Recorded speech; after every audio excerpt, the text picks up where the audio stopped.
ஒரு கிலோ தக்காளி 150 ரூபாய், ஒரு கிலோ வெங்காயம் 200 ரூபாய், ஒரு தண்ணிக்கான 100 ரூபாய்.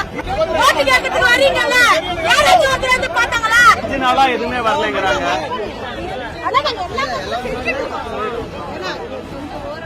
மிருகங்கள்லாம் செத்து மிதக்குது.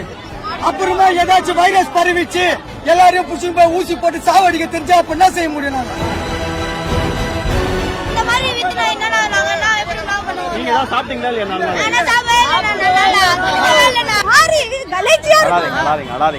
ஒண்ணுமே முடியல, இருக்க முடியல, நாத்தடிக்குது. தண்ணியில குடிக்கிற தண்ணி பம்ப் அடிச்சா வெறும் காவா தண்ணி போகுது. குடிக்கிறீங்களா? ஆமாண்ணா, இது மழை தண்ணி, மெட்ரோ வாட்டர். இது சூடு பண்ணி குடிக்கிறேன் நாங்க. இந்த தண்ணி வேற வழி